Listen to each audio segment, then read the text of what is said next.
Hello and welcome to Global Japan. In this edition, we'll find out about an historic partnership between Japan and the European Union, which should come into force next year.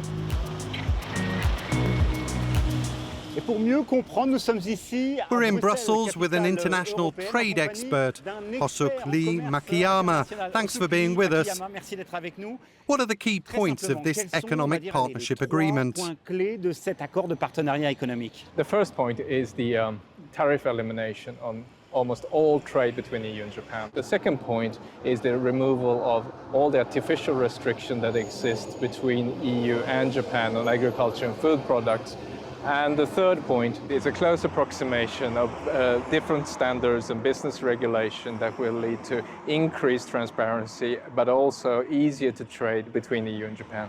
Let's meet some entrepreneurs whose business will be affected by this EU-Japan agreement. We're in Lyon, one of Europe's medical research hotspots. This SME manufactures human cell models.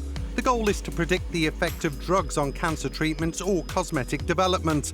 40% of the company's revenue is made in Japan. But cooperation with Japan goes much further. Japanese researchers regularly come here to conduct their work.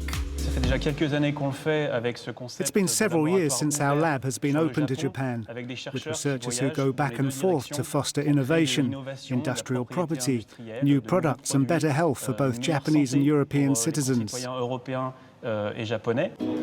And it works so well that the number 3 cosmetic company in Japan has decided to open its first research lab in Europe right here.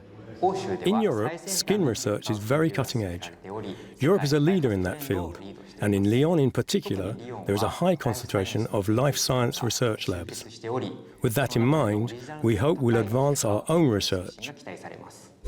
For the company's management, Japan's business climate is conducive to investment, especially due to recent economic reforms known as Abenomics, and thanks to the upcoming economic partnership agreement, which should lead to an increase in trade.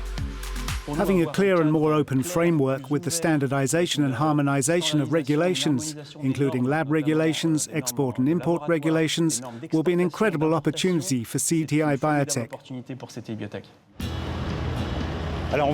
Thanks for being back with us. What's interesting with this economic partnership agreement is that it will lead to a kind of synergy between Japan's and Europe's economies.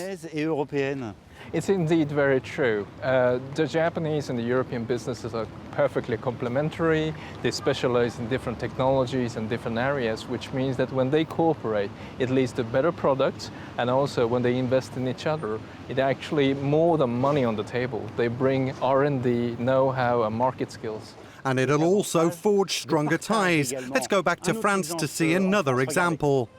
We're in Paris, where Japanese food products are increasingly sought after by consumers. Sales have soared by 15% since 2016. With the upcoming free trade agreement, market value could rise threefold in the next 5 years. Most people that shop here appreciate the safety of Japanese foodstuff. Their goal is to purchase healthy products, and organic products especially sell very well. It's the healthy side which is appealing. One feels light after a meal. You can look after yourself while eating good stuff. This store belongs to one of the top importers of Japanese products in France and Europe. For its management, the authenticity of Japanese products is an asset that should only grow stronger when customs duties are eliminated. Today, custom duties account for around 10% of purchase prices. Tomorrow, we'll be able to offer better prices to our clients. We'll be more competitive and able to diversify our product offer and make it accessible to all.